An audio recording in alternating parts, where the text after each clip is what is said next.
Yeah, we're going to see it more and more. Because presses are so good now. Exactly. Yeah. His name is Rio and... They're dancing in the stands. Nice, beautiful stuff. And Newcastle, you almost can't fault their effort, but they do get sucked in.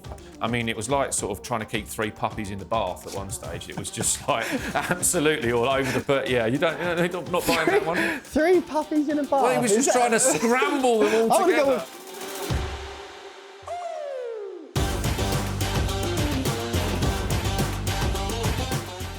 Jamie Carragher described Liverpool's last-minute smash and grab at Newcastle as one of the worst performances from a winning team that he has seen in Premier League history, while he described the Mags as the best he'd seen from a losing side. What a game it was, and we are back. I'm Will Pugh in the Tactics Exposed studio in partnership with Betfair, and of course joining me as ever is Sun Sports tactical guru Dean Scoggins. Dino, wonderful to see you again. What a game. Please tell us the 5 tactical tidbits that you noticed. Yeah, number 1, and St James's Spark. Newcastle giving everyone a blueprint of how to beat the champions, I think, this season, if they can pull that off. Number 2, Driver Van Dijk, almost literally holding Liverpool's back 4 together. Number 3 is Hugo Boss. We can be quite positive about Ekitike. Do they really need Isak? We'll come back to that. Number 4, his name is Rio. I've got my song title in there for you. The young lad who won the game. That was fabulous, wasn't it? And number 5, Hunger Games. Few concerns over the Hungarian Kirkes for Liverpool. Excellent stuff. Hunger Games at first, I was like, what on earth is that all about? Listen, Dino, before we get into what was an absolute barnstormer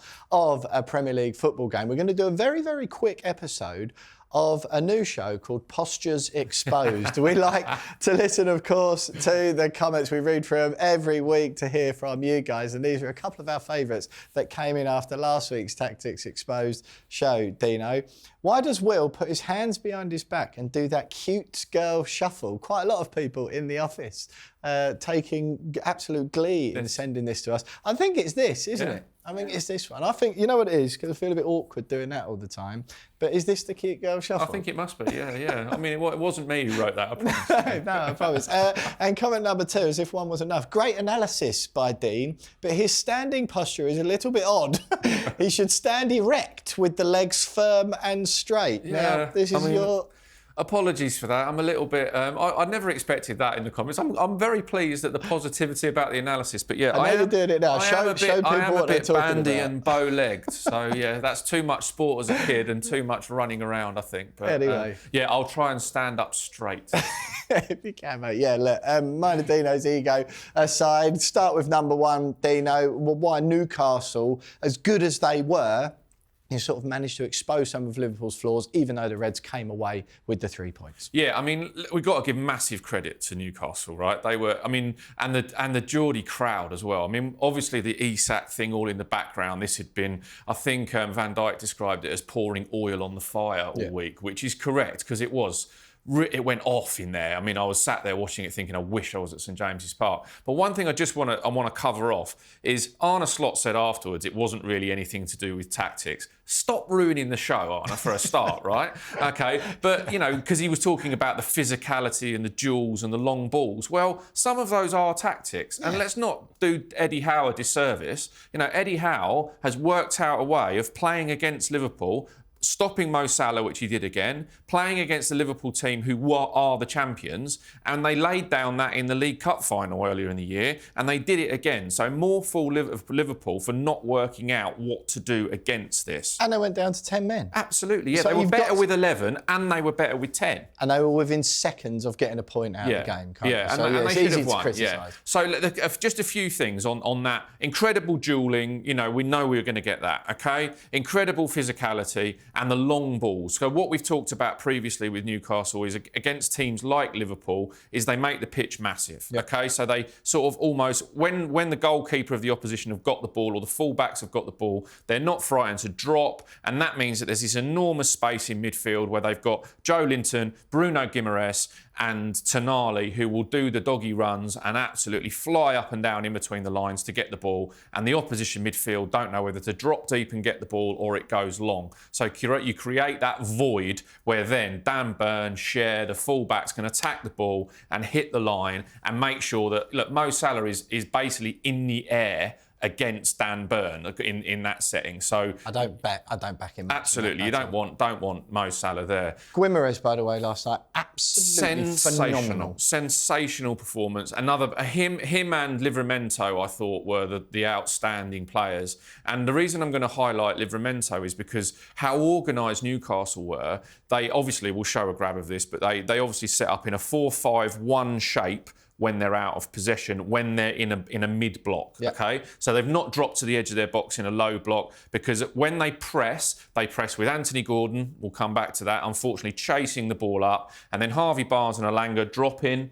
and then it forms that 5 across the shape. And what they're so clever at is they squeeze the game up. So they're not just sitting in a 4-5-1, they edge it up the pitch, and then that creates that gap between the defence and them. And what Liverpool didn't do, Wirtz in particular, didn't get in that line, in between the midfield and attack, to then go and get the ball in the pocket. And Salah didn't do that either. He was isolated out wide. So not only were Newcastle pressing like hell up front, whenever Liverpool did get the ball in the middle of the field, they were standing there. Van Dijk, Konate, often Szoboszlai in the right back position, because that's where he started, foot on the ball, looking up, with nowhere to go down those gaps. So then you reset, go backwards, then Newcastle release the press, and then you have to go long. So it was this sort of rinse and repeat that was going on. And that was because of how organised Newcastle were. Well, that's exactly what I was just going to say. Lots of sort of criticism from Liverpool fans, to be fair, and just the wider football public, saying,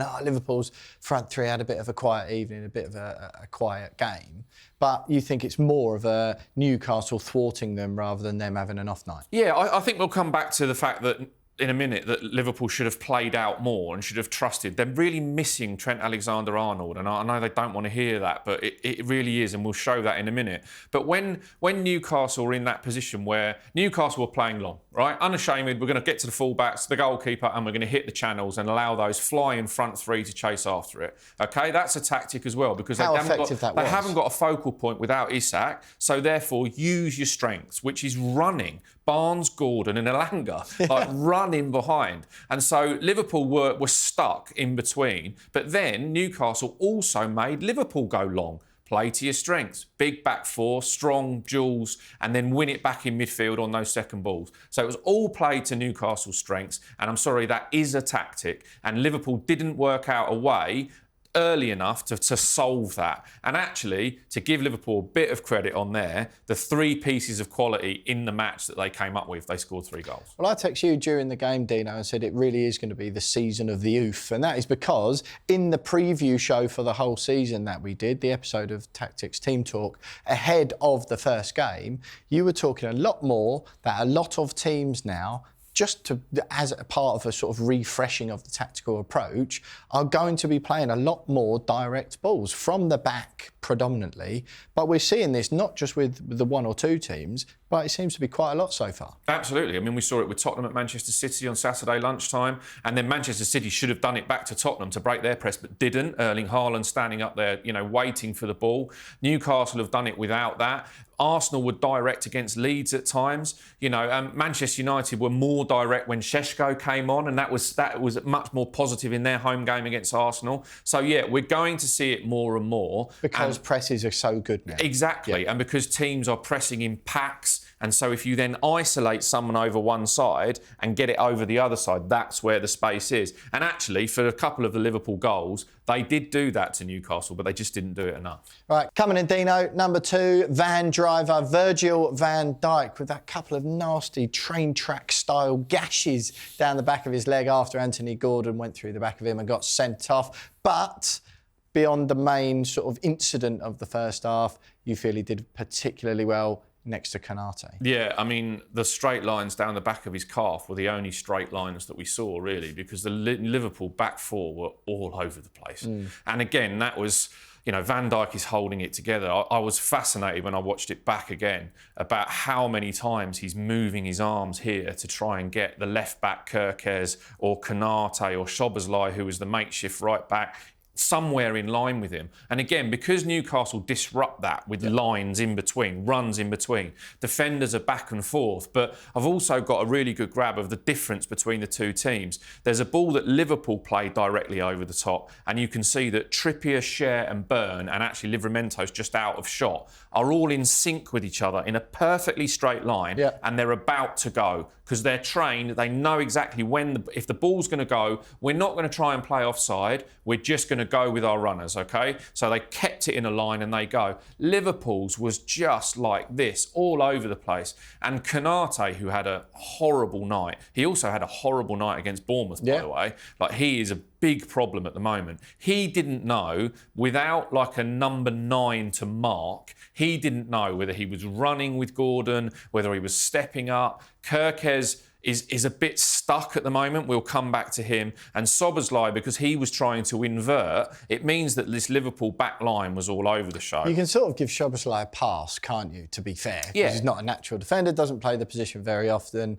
You can sort of let him off almost. But yeah, Kerkez and Konate in particular, with those rumours swirling around Mark Gahey potentially joining Liverpool, you think he'd walk straight in the team. Oh, yeah, they need him. They need him big time in there. But I mean, one thing that the most important thing I think they got wrong, Liverpool, is there was no consistent line depth. Okay, so that's a little bit technical, but basically, where are we going to be when Newcastle have got the ball at the back and we know they're going to hit it long?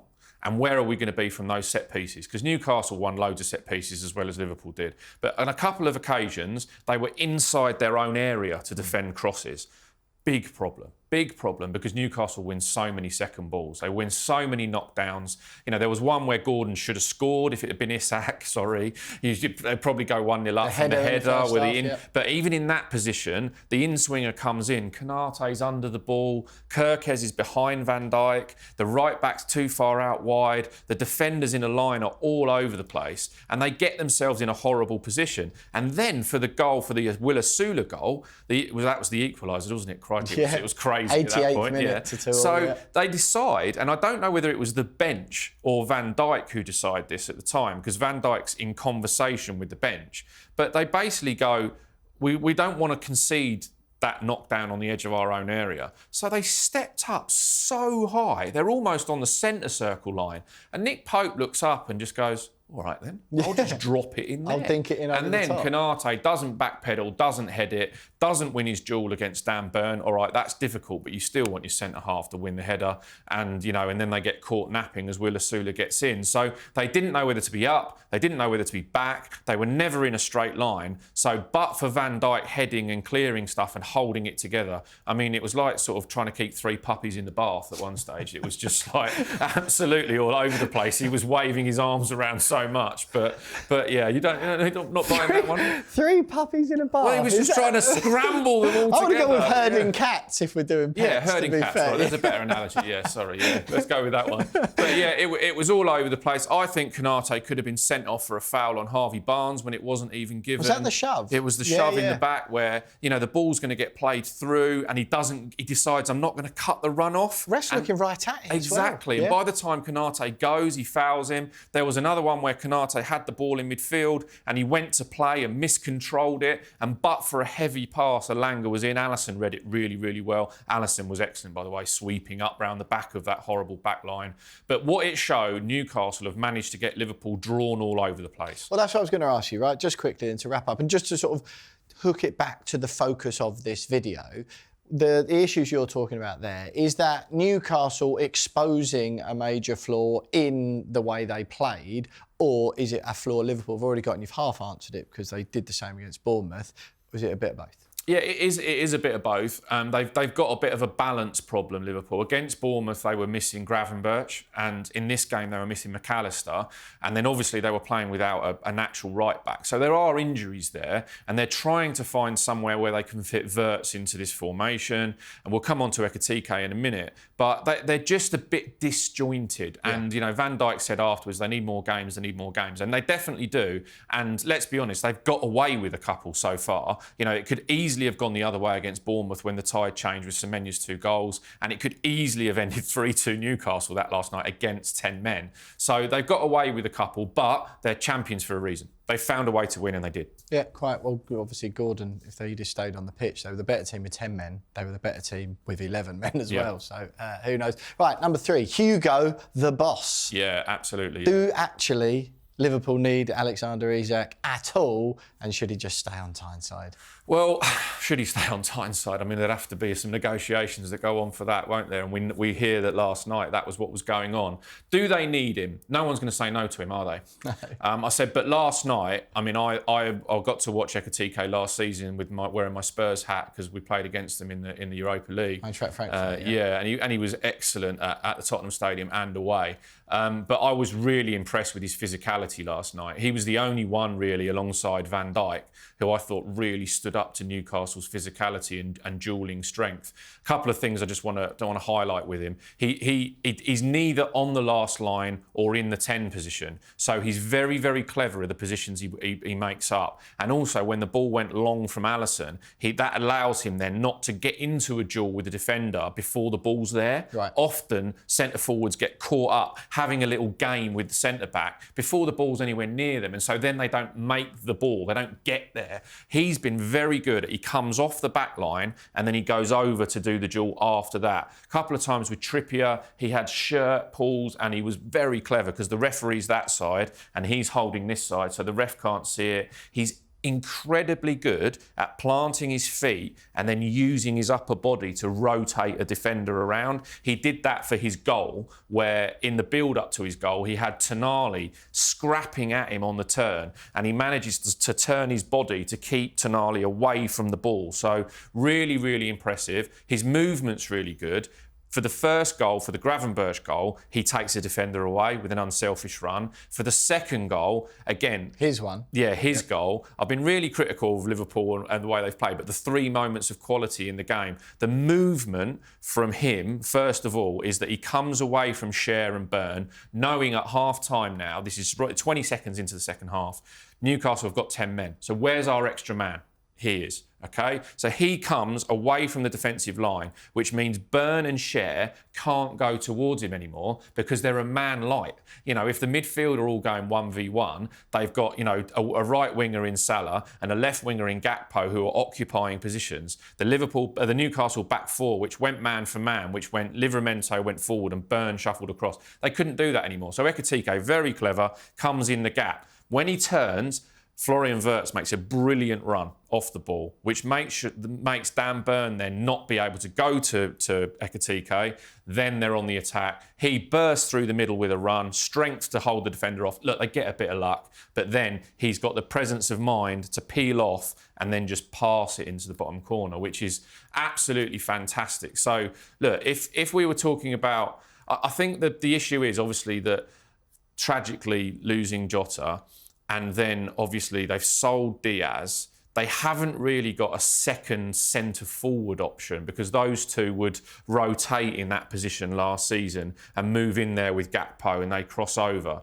So do they need Isak? They need another option up there. Whether it's... I mean, what are you going to do? Drop him and play Isak? Well, or, that's the thing as well. They're very, very similar profiles. I did a lot of work over the summer before Ekitike had gone to Liverpool, when Newcastle were in for him, to be honest. Yeah. And the talk was very much, well, Newcastle could do a lot worse than bringing this lad in if they have to sell Alexander Isak to Liverpool, because they're very similar profile, aren't they? I think they can play together in a 2, but that will be against lesser opposition, where you can probably move Wirtz to the left-hand side and then play almost like an old-school 4-4-2 with Wirtz one side, Salah the other, and those 2 up front. But you have to play 2 anchors in midfield then. Sure. But, you know, do they need him? They don't need him if he stays fit all year. He's going to get 20-plus goals. So do you think it gives Liverpool a better negotiating position with Newcastle? Because they're like, well... I think they've gone past that point now. Well, it's pay the money, take your choice now.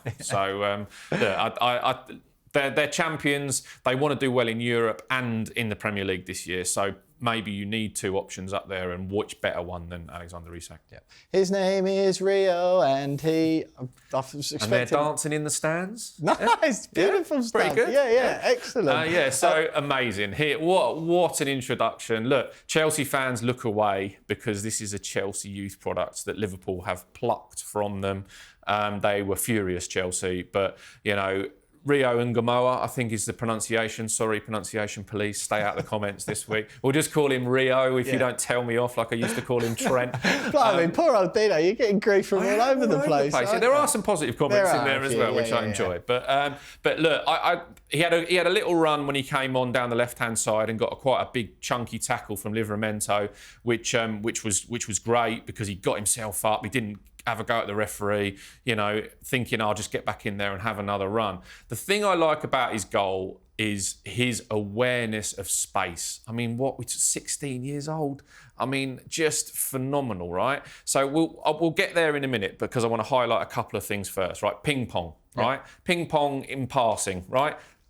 In and out, in and out, in and out. Liverpool didn't do that enough. And I can imagine, and I know throughout the night, because Newcastle, right, they hunt in packs. And then when you've got the work rate of Guimaraes, Tonali and Joe Linton, and then they bring on Lewis Miley, who does the same thing. Every substitution they made, Jacob Ramsey, I thought was excellent when he came on, did the same thing, hunting the ball. But what you've got to do against that is be brave. You've got to sucker them into a midfield place and make everybody come into you on the ball and then pop it off. Yeah. Because then you've got 3 in or 2 round you, which means you've got a man over everywhere else. And bearing in mind, you're playing against 10 anyway. So it was 11v10 and you've got to sucker someone in. So the move that Liverpool played for the winning goal, and let's bear in mind, 97, 98 minutes gone, crazy night, and they're thinking we're going to do well to get out of here with a draw. To have the composure, and it was the first time really, it happened 3 times in about 4 minutes, where Konate was the spare man on the ball,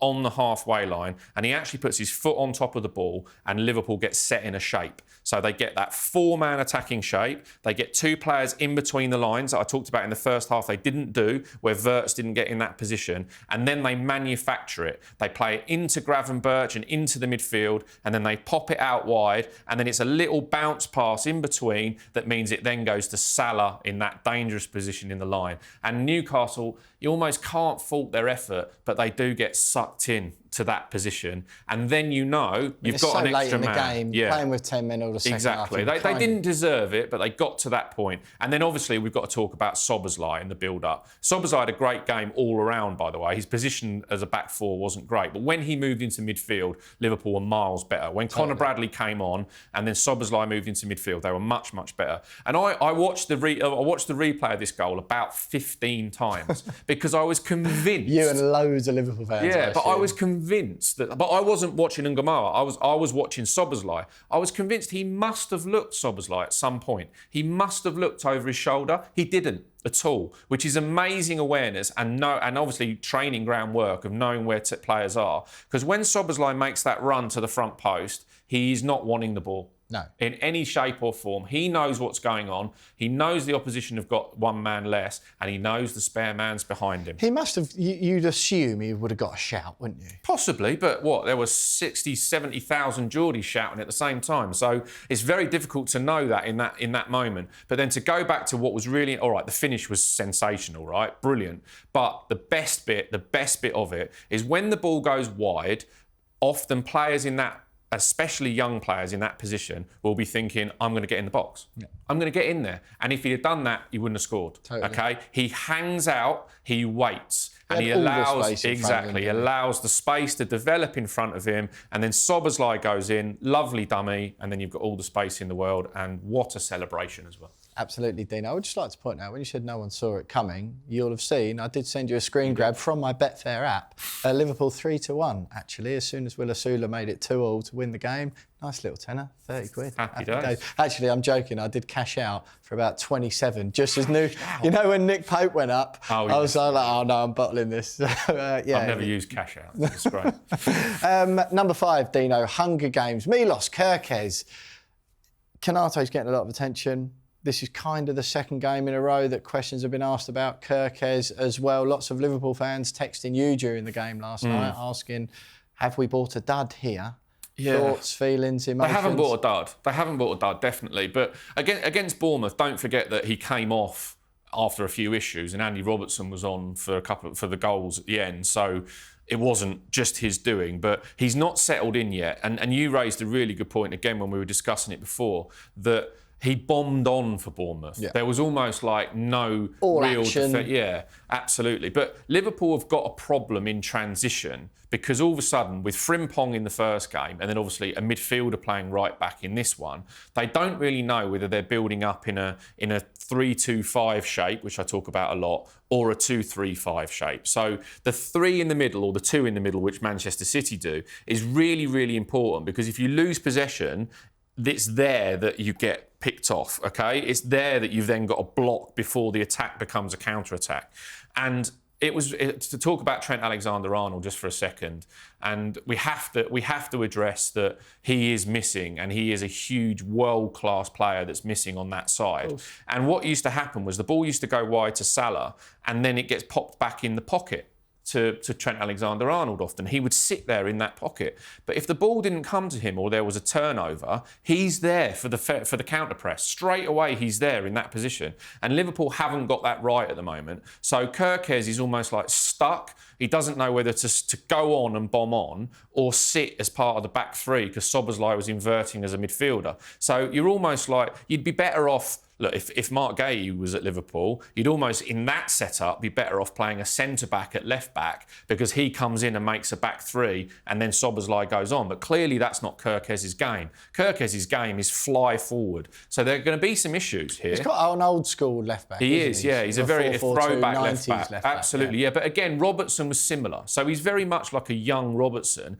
But when you had Trent Alexander-Arnold in that position, the balance was still there. So your centre-back stay, your left-back goes on, and then you have Gravenberch, McAllister and Trent Alexander-Arnold as that 3 across that can cover either side. So that's an issue. The other issue is playing out. Now, I get obsessed by playing out from the goalkeeper, and that's because teams are so good at pressing, as you mentioned before. Tactics obsessed. Yeah, tactics obsessed.